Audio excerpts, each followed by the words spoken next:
Title IX was a landmark civil rights law. It helped create the incredible breadth of women's sports and girls' sports that we see across the country.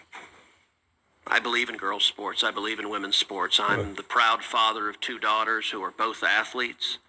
I think participating in competitive sports is a wonderful thing for a young girl. I think it is a wonderful thing for a woman. And I think, unfortunately, today's Democrat Party has decided that women's sports and girls' sports no longer matters. And they're willing to push radical legislation designed to destroy girls' sports and women's sports. Ms. Gaines, I want to thank you for your courage. You are rebel, but you have demonstrated incredible courage. And because you have dared to speak up, you have been demonized, you have been vilified. I saw when you were attacked by a leftist mob at San Francisco State University for daring to speak up. You had an incredible record as a swimmer at the University of Kentucky. You were a two-time NCAA All-American. You were a five-time SEC champion. You're an SEC record holder and a two-time Olympic trial qualifier. But yet on March 27th, 2022, something changed. What happened on March 17th, 2022? That's when Thomas and I raced in the 200 freestyle and again resulted in a tie. And so you tied. What was the consequence of tying? We went behind the awards podium where typically you're handed your trophy, you're marched out, you're named an All-American. And so we go back there and the official looks at both Thomas and myself and says, "Great job, but you guys tied. And we only have one trophy, therefore we're giving this trophy to Leah." And I question this and I say, why? And at first I shortened it in my testimony, but really he stumbled on his words. He didn't know how to answer this. And at first he's, well, we're just doing this in chronological order. To which I further pressed and I said, okay, well, what are you being chronological about? Because we tied. And if we're doing this off alphabetical order, G comes before T. So what are you being chronological about? To which this wasn't a script they had prepared for him. And he actually appreciated his honesty. He did say, we have to give the trophy for Leah because Leah has to have it for pictures. They've made that clear. Leah has to have the trophy for pictures. You can pose with this trophy, but you have to give yours back. You have to go home empty-handed. Leah Thomas takes the trophy home. End of story. Now, let me ask you, as someone who's competed at the elite level, in your experience, is there a difference between women and men? Of course. I think we learned this at a very young age, watching even 12 and unders play. Going through puberty causes irreversible advantage, that no matter the training, no matter the diet, no matter any alterable change you can make, will overcome that male advantage. Especially in sports like swimming, where lung capacity matters so much. Even something as silly as throat size, men have on average a 40% larger throat, which sounds like it's nothing. But when you're grasping for air, that 40% larger throat makes a huge difference in athletic success, not to mention height. You guys know the differences. Ms. Robinson, do you agree with Ms. Gaines that there's a difference between women and men? If the question is about trans women, I'm just asking, is there a difference between women and men? what I can say here is that the NCAA has rules in place. They've had rules in place for the last decade, and when this competition happened, I'm going to try again. The rules were clear. Do you believe there's a difference between women and men? It's a yes/no question. Do you believe there's a difference? Oh, I think that we're talking about this case with the NCAA. No, I'm asking a question. Do you believe there's a difference between women and men? Most people could answer this very simply. I'm curious if you're willing to do so. Oh, absolutely. I'm just putting it into the context of the conversation that we're having. I think that there are definitions related to sex. Is that a yes? So I'm trying to get a yes or no. I'm not trying to get a speech. Is there a difference between women and men? I think that there are definitions for biological sex. Okay, so you're not answering that. Let me gender. ask you this question then. Why do women's sports exist? If you can't define a difference between women and men, why not abolish women's sports and just tell little girls to swim with little boys and see who wins?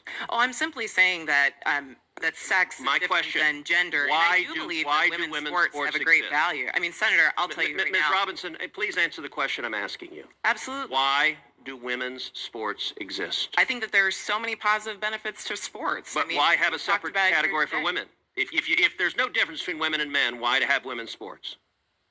I'm saying that there's a difference between sex and gender, and that the NCAA has rules in place, which they have for the last decade. Mr. Chairman, I determine would that like to enter into related the to record an participation. article from Duke Law called Comparing Athletic Performances for the Best Elite Women to Boys and Men. And it goes through examining in 2017 the top records for women in the world in various track and field events. So, for example, in the 100 meter, the top record for women in the world was 10.71 seconds. Now, that record for the number one woman in the world in 2017 was in the year 2017 broken by 124 boys under 18. In that same year, the record for the number one competing woman in the 100 meter dash in the world was broken by a total of 2,474 men. If the radical Democrat agenda to destroy girls' sports and women's sports succeeds, little girls will not have a chance to compete. So I ask unanimous consent that this article be entered into the record. Padilla. Thank you, Mr. Chair. Colleagues, a recent Women's boxing now at the center of an Olympics controversy after Italian boxer Angela Carini abandoned her bout against Algerian boxer Iman Khalif after only 46 seconds. After the match, false reports surfacing alleging that Khalif is a transgender woman. The International Olympic Committee saying in a press conference on Friday that the Algerian boxer was born female, was registered female, lived her life as a female, and has a female passport. ABC's Inez de la Catera joins us now live from Paris with more. All right, Inez, we know the Italian boxer has since apologized, but what exactly is behind the story?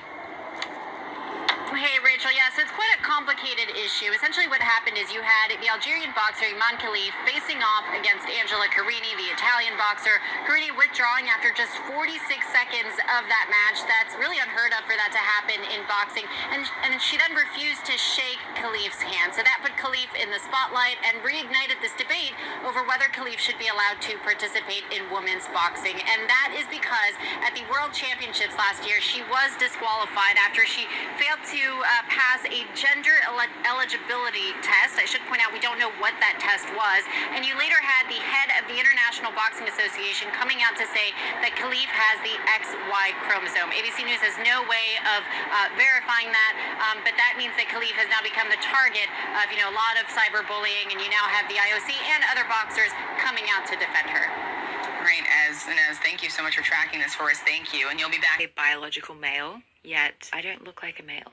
I don't grow body hair. I don't have a penis.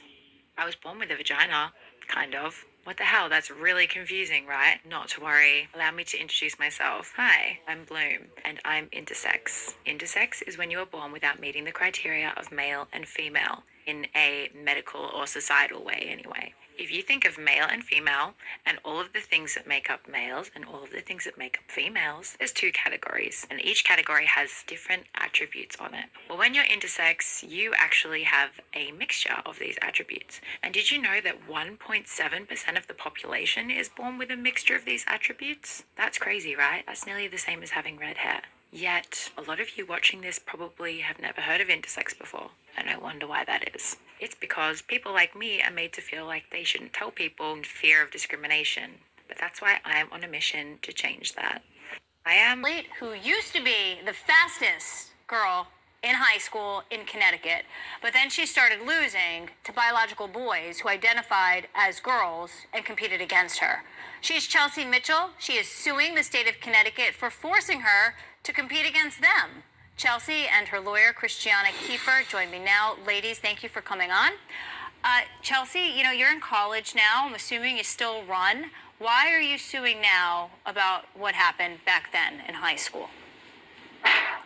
Well, I actually sued my senior year of high school, and that was because all 4 years of my high school experience, I raced against these two biological males who ended up taking 4 state championships, 2 All-New England awards, and countless other opportunities for myself to advance.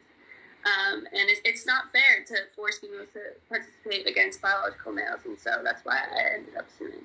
So what do you... Thank you, Mr. Chairman. And truly, I actually would like to play some video to say how we're going to enforce it. I want to see what it really can cause, how much harm, and we can show examples to have a much stronger guy playing the sports against biologically not as strong women. Most of us, and as I said, are not biologically as strong, and it is unfortunate that the other side tried to, really deter the conversation in a different direction and divert it to, and not talking about. Let's talk about how we are going to protect our women and girls. And I would appreciate if we can have video of some examples how our girls can actually got hurt.